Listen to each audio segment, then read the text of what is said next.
આજે અમે ન્યાય મંદિર જે વડોદરા શહેરના એક જમાનાના ન્યાયની દૃષ્ટિએ 2018 સુધી જે ચાલતું હતું એક મોટી ઇમારત છે એ અત્યારે જે હેરિટેજ સ્ક્વેર અને હેરિટેજ વોકની અત્યારે પ્લાનિંગ કરી રહ્યા છે.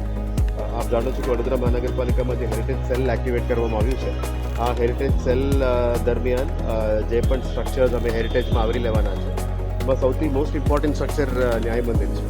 એટલે હેરિટેજ કોન્ઝર્વેશન અને હેરિટેજ રીડેવલપમેન્ટની ભાગરૂપમાં ન્યાય મંદિર, લાલકોટ, આગળ એમએસના જે મ્યુઝિકલ કોલેજ, પછી જે ચિન્નાભાઈ ટ્રસ્ટના જે બિલ્ડિંગ્સ છે, and after that I think Gujarat cafe પણ છે. આ સિવાયનું 4 મેજર ગેટ્સ આપણા લેરી ગેટ, પાની ગેટ, ગેન્ડી ગેટ અને માંડવીમાં પણ આ સિરીઝ શરૂ કરવાના છે. જે હેરિટેજ વોક છે, આપ જાણો છો કે સિટીની અંદર ઘણા આગેવાનો અને કલ્ચર પ્રેમીઓ અને હેરિટેજ પ્રેમીઓ પણ હેરિટેજ વોક દર અઠવાડિયા પણ કરતા જ હોય છે. એને વેગ આપતા એને નેક્સ્ટ લેવલમાં લઈ જવા માટે ઓર્ગેનાઇઝડ હેરિટેજ વોકની પ્લાનિંગ કરી રહ્યા છે. એટલે જ્યારે હેરિટેજ સેલ અને હેરિટેજ વોકની પ્લાનિંગ કરીએ, અમે અત્યારે કેલ્ક્યુલેટ કર્યું ઓલમોસ્ટ 3.1 કિલોમીટરની આજુબાજુ આવે છે. એટલે આવનારા દિવસમાં હેરિટેજ વોકને કેવી રીતે આગળ દબાવીએ અને ન્યાય મંદિરમાં પણ કયા પ્રકારનું રીડેવલપમેન્ટ અથવા ક્રિએટિવ રીડેવલપમેન્ટ કરી શકાય એ બાબતની તૈયારીઓની બાબતમાં આજે અમે હેરિટેજ સેલ અને વડોદરા મહાનગરપાલિકાના જે કન્સર્ન ડિપાર્ટમેન્ટના કર્મચારીઓ સાથે આજે મુલાકાતમાં આવ્યા છે. આવનારા દિવસોમાં આપ જાણો છો કે અઠવાડિયા પછી વર્લ્ડ હેરિટેજ વીક પણ છે અને આપ જાણો છો કે આપણે યુનેસ્કોમાં એપ્લિકેશન્સ પણ ક્રિએટિવ સિટી ઓફ ડિઝાઇન માટે પણ અમે કરી રહ્યા છે. આ વખતે પણ નાની મહેનત ચાલુ કરવાના છે. આવતા અઠવાડિયામાં એના બાબતમાં મીટિંગ્સ પણ કરવાના છે. હેરિટેજ અવેરનેસ વીક પણ અહીંયા વડોદરાના કલાપ્રેમીઓ અને હેરિટેજ પ્રેમીઓ એક ઓર્ગેનાઇઝ કરી રહ્યા છે. અલગ અલગ એક્ટિવિટીઝ, અલગ અલગ વર્કશોપ્સ અને સાયક્લોથોન્સ આ બધા કરવાના છે.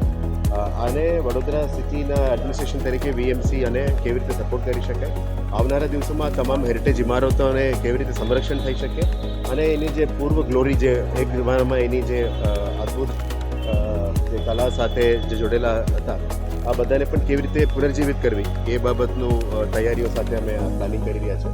આવનારા દિવસોમાં જે રીતે માંડવીનું કામગીરી શરૂ કરી દેવામાં આવ્યું અને લાલકોટનું પણ આજે રિવ્યૂ મિટિંગ રાખ્યું છે.